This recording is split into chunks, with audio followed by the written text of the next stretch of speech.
नमस्कार दोस्तों, आप सभी का स्वागत है। आपके अपने YouTube चैनल मानव जीवन में दोस्तों लाइफ में सभी आगे बढ़ना चाहते हैं और लाइफ में आगे बढ़ने के लिए हमें रोज ही कुछ नया सीखना चाहिए और आगे बढ़ना चाहिए।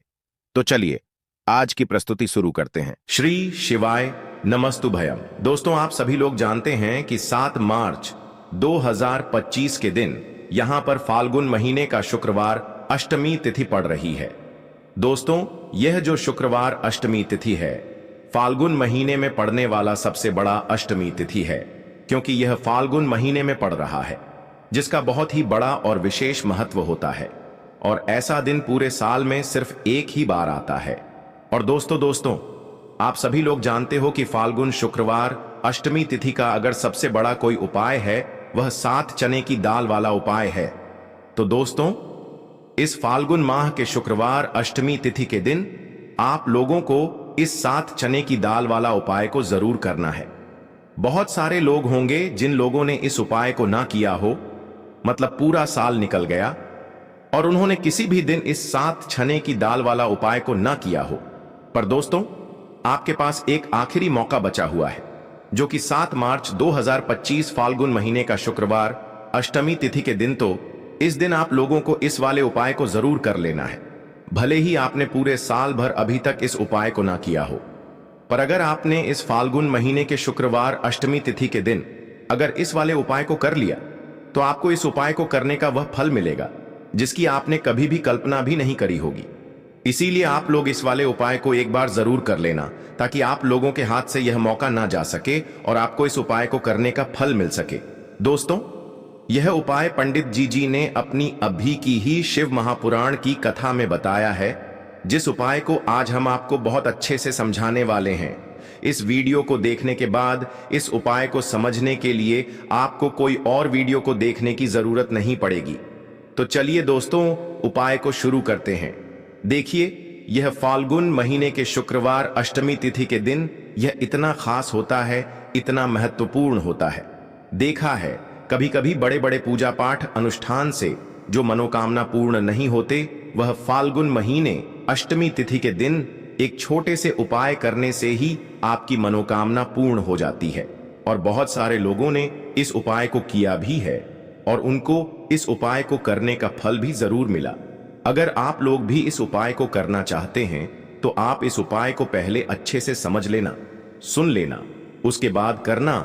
आपको इस उपाय का फल जरूर मिलेगा और इस उपाय को कर लेने से आपके घर में चाहे किसी भी प्रकार की दुख और समस्या क्यों ना चल रही हो, आपको उसका कारण भी नहीं पता है कि भाई यह समस्या किस कारण से चल रही है। उसका कुछ भी कारण हो सकता है, जैसे पी दोष हो सकता है या किसी भी तरह का मंगल दोष भी हो सकता है। तो इस दिन आप लोगों को 7 चने की दाल वाला उपाय कर लेना है। यह एक ऐसा उपाय है जिस उपाय को अगर किसी विशेष दिन पर किया जाए तो भाई उस विशेष दिन का जो है वह तो हमें मिलता ही मिलता है, पर हमने उस दिन पर इस उपाय को किया है तो हमें उससे भी बड़ा फल मिलता है और फल बहुत जल्दी मिलता है, क्योंकि आप इस उपाय को बहुत ही बड़े और विशेष दिन पर कर रहे हो।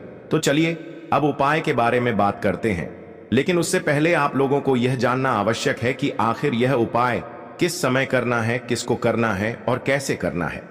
तो चलिए हम आगे आपको वीडियो में एक एक करके बता देते हैं। लेकिन उससे पहले अगर आप लोग हमारे चैनल पर नए हैं तो हमारे चैनल को सब्सक्राइब कर लेना और इस वीडियो को लाइक करके कमेंट बॉक्स में श्री शिवाय नमस्तुभयम ओम नमः शिवाय जरूर टाइप कर देना। तो दोस्तों इस 7 चने की एल वाला उपाय को हमें इस फाल्गुन शुक्रवार अष्टमी तिथि के दिन कैसे करना है, किसको करना है, किस समय करना है और कहां पर करना है, ये सारे सवालों के जवाब आपको इस वीडियो में मिल जाएंगे। और जो यह वीडियो देखेगा भाई उसको 7 चने की दाल वाला उपाय जरूर करना चाहिए, क्योंकि इस दिन 7 चने की दाल का भी बहुत ही बड़ा और विशेष महत्व होता है। और जब बात आ जाए 7 चने की दाल की तो यह सोने पर सुहागा वाली बात हो जाती है और यह एक बहुत ही बड़ा उपाय हो जाता है इस फाल्गुन शुक्रवार अष्टमी तिथि का। तो अब दोस्तों इस 7 चने की दाल वाला उपाय को आखिर करना किसको है, सबसे पहले हम लोग वह बात जान लेते हैं। तो देखो घर की जो बड़ी माताएं बहनें होती हैं उन माताओं बहनों में से कोई भी एक बड़ी माता बहन इस वाले उपाय को कर सकती है। और दोस्तों अगर आप चाहे तो अपने घर में से सभी सदस्यों को भी इस उपाय को करवा सकते हैं। अगर किसी व्यक्ति की खुद की कोई मनोकामना है, खुद की कोई दुख और परेशानी है जो कि वह अपने लिए ही करना चाहता है, इस वाले उपाय को तो वह खुद अपने लिए भी कर सकता है।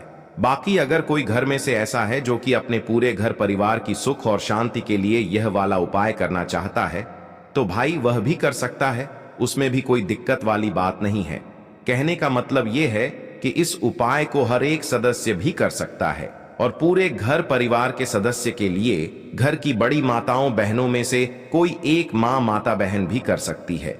माताएं बहनें अगर घर में उपस्थित ना हो या वह यह वाला उपाय ना कर पा रही हो, तो फिर घर का कोई बड़ा सदस्य भी इस 7 चने की दाल वाला उपाय को कर सकता है। चाहे फिर वह पुरुष ही क्यों ना हो, उसमें कोई भी दिक्कत वाली बात नहीं है। 7 चने की दाल वाला उपाय को, आखिर इस उपाय को हमें किस समय करना है, सुबह के समय करना है कि शाम के समय करना है? तो देखो, इस वाले उपाय को आप लोग सुबह के समय भी कर सकते हो और शाम के समय प्रदोष काल में भी कर सकते हो।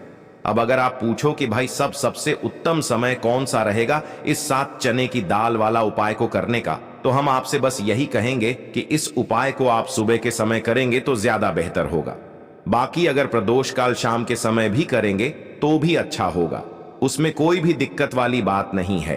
तो अब दोस्तों, जो अगली सबसे बड़ी और महत्वपूर्ण बात आती है वह यह आती है कि सुबह अगर हम उपाय को करेंगे तो हमें कितने बजे से लेकर कितने बजे तक के बीच में करना है, और शाम के समय प्रदोष काल में करेंगे तो हमें कितने बजे से लेकर कितने बजे के बीच में करना है। तो देखो, सुबह जितनी जल्दी हो सके आप उपाय को करने की कोशिश करना। बाकी अगर किसी कारणवश लेट भी हो जाओ, थोड़ी देर भी हो जाए, तो 10 या 12 बजे तक भी आप उपाय कर लेना, पर 12 बजे से ज्यादा देरी ना हो, ठीक है? इस बात का ध्यान रखना। उसके बाद में दोस्तों, अगर शाम के समय प्रदोष काल की बात करें, प्रदोष काल का जो समय होता है वह शाम के 7 बजे से शुरू हो जाता है। मतलब शाम के 7 बजे से लेकर शाम के 8 बजे के बीच का जो समय होता है, यह समय प्रदोष काल का समय होता है। तो आप इस उपाय को 8 या 9 बजे के बीच में भी कर सकते हो। मतलब शाम के 7 बजे से रात 8 बजे के बीच में आप कभी भी इस वाले उपाय को कर सकते हो, उसमें कोई भी दिक्कत वाली बात नहीं है। दोस्तों, हम सभी जानते हैं कि कल है शुक्रवार का दिन है फाल्गुन। शुक्रवार अष्टमी तिथि है। महादेव जी को खुश करने के लिए सबसे ज्यादा पवित्र दिन देखो, फाल्गुन अष्टमी तिथि इस बार आई है शुक्रवार के दिन, और शुक्रवार की अष्टमी तिथि पर कुछ उपाय जीवन के भाग्य को बदल देते हैं। आज के इस पूरे वीडियो में वैसे तो हम कुछ विशेष उपाय के बारे में बात करेंगे, और इन उपायों में से सबसे सर्वश्रेष्ठ उपाय है भाग्य का उदय करने वाला। यदि जो लोग भी प्रयास करते हैं, मेहनत करते हैं, लेकिन भाग्य का साथ उनको नहीं मिल पाता आता है, तो विशेषकर उनको यह उपाय करने चाहिए। बहुत ही ज्यादा विशेष उपाय होने वाला है। फाल्गुन अष्टमी तिथि बहुत ही ज्यादा खास होती है। पूज्य गुरुदेव की कथा सुन करके, समझ करके समझाने का पूरा प्रयास करूंगा। एकाएक करते हुए हम उपाय को समझेंगे। सबसे पहला उपाय है, मात्र 41 चने की दाल से आप यह उपाय कर सकते हैं। नहीं ले सकते तो 7 चने की दाल भी ले सकते हैं, और चने की दाल लोगे तो खंडित मत लेना। टूटी हुई चने की दाल उपयोग में नहीं आती है, ठीक है? 7 चने की दाल या 1 त्यास लेते हो तो बहुत ही ज्यादा शुभ है चने की दाल। देखो, यह उपाय किन लोगों को करना चाहिए? जिन लोगों के जीवन में दुर्भाग्य बहुत ज्यादा है, जो लोग चाहते हैं कि उनका भाग्य का उदय हो, उनके जीवन में भी नया सवेरा आए, उनके जीवन में भी रोशनी आए, उनके जीवन के हर कार्य सिद्ध हो जाए, तो उन लोगों को यह उपाय करना चाहिए। चने की दाल आपने ले ली, अब आपको साथ में लेना है एक स्टील का पात्र। कोई भी कटोरी लेना चाहो कटोरी ले लो, जिसके अंदर 2 चम्मच कच्चा दूध और शुद्ध जल मिलाना, ठीक है? और आपको साथ में लेना है, मैं तांबे के पात्र के अंदर चल, ठीक है? ये तीनों मात्र 3 सामग्री लेकर के आज के दिन, यानी कि फाल्गुन अष्टमी तिथि के दिन आपको जाना है भगवान शिव के मंदिर में। देखो, शुक्रवार हुई, अष्टमी तिथि के दिन पड़ता है तो बहुत शुभ होता है। तब भी हम चने की दाल के उपाय करते हैं। क्यों? क्योंकि चने की दाल का जो रंग होता है वह स्वर्ण होता है, और स्वर्ण जो होता है यानी कि एक तेज का प्रतीक माना जाता है, और तेज हमारे जीवन में आता है तो हमारे कार्य सिद्ध होते जाते हैं। अगर जीवन में उदासी होगी तो कुछ भी कार्य, आप कितना भी कार्य कर लें, आपका कुछ भी नहीं हो सकता। लेकिन अगर जीवन में तेज होगा, जीवन में ऊर्जा होगी, तो वह कार्य अपने आप ही परिपूर्ण होते जाएगा, अपने आप ही सिद्ध होते जाएगा। शुक्रवार अष्टमी तिथि के दिन पड़ता है, तब हम चने की दाल का उपयोग करते हैं। प्रदोष की तिथि शुक्रवार के दिन पड़ती है, तब हम चने की दाल का उपयोग करते हैं। और उसी प्रकार से यह शुभ तिथि जो कि महीने में एक बार आती है, वह शुक्रवार और यह अष्टमी तिथि के दिन है। इसीलिए हम आज यह उपाय करेंगे। देखो करना क्या है, चने की दाल। देखो आप क्या करोगे। सबसे पहले जो कच्चा दूध लेकर के आए हो, उसके अंदर एक एक चने की दाल आपको डालना है। बृहस्पति शवर महादेव का स्मरण करते हुए बृहस्पति देव को मजबूत करते हैं। बृहस्पति देव जो होते हैं वह भाग्य का साथ देने वाले होते हैं, जीवन से दुर्भाग्य को दूर करने वाले, जिनकी किस्मत नहीं, चभकती ना, उनको गुरु ग्रह को मजबूत करना होता है। और गुरु ग्रह भगवान शिव की पूजा में रहते हैं, यानी कि शिवलिंग के आसपास रहते हैं, शिव जी की पूजा के लिए। देखिए, एक चने की दाल आपको कच्चे दूध वाले पात्र में आपको डाल देनी है, आगे आपको बाद में। अब यह कच्चा दूध जिसके अंदर आपने चने की दाल डाली हुई है, यह आपको भगवान शिव के शिवलिंग पर श्री शिवाय नमस्तुभयम का जाप करते हुए आपके जीवन के दुर्भाग्य दूर हो, जीवन में सौभाग्य की प्राप्ति हो, ऐसी कामना करते हुए आपको पूरा कच्चा दूध आपको अर्पित कर देना है। कच्चे दूध वाले पात्र में अगर चने की दाल रह जाती है, तो वह हाथ से निकल करके भगवान शिव के शिव अंग पर आप अर्पित कर सकते हैं। ठीक है, अर्पित कर लिया। अब आपको क्या करना है, जो भगवान शिव के शिवलिंग पर आपने चने की दाल अर्पित करी है, वह उस चने की दाल पर देखो, उस चने की दाल पर आपको आपका सीधा हाथ रखना है और आपकी जो भी विशेष कामना है, जो भी मनोकामना है, भाग्य से जुड़ी हुई, लेकिन आपको प्रार्थना करनी है कि जीवन के दुर्भाग्य दूर हो और जीवन में जो भी आपकी इच्छा है वह आपको बोल देनी है। यह कामना करने के बाद हाथ हटाना और उसका जो के पात्र के अंदर जो जल है, वह जल भगवान शिव के शिवलिंग पर आपको श्री शिवाय नमस्तुभयम का जाप करते हुए आपको अर्पित कर देना है। वैसे तो शुक्रवार अष्टमी तिथि का महत्व होता है रात्रि में, यानी कि सूर्यास्त के बाद, क्योंकि शुक्रवार अष्टमी तिथि यानी कि रात्रि में ही, जैसे रात्रि का महत्व रात्रि में होता है, उसी प्रकार से अष्टमी तिथि का महत्व भी रात्रि में होता है। लेकिन अगर फिर भी अगर आप रात्रि में नहीं कर पाते या आपके घर के आसपास करने नहीं देते मंदिर में, तो फिर आप यह उपाय दिन में भी कर सकते हैं। तो यह हो गया पहला उपाय। अब हम बात करते हैं दूसरे विशेष उपाय की। देखिए क्या करना है, मात्र आपको काली मिर्च लेना है।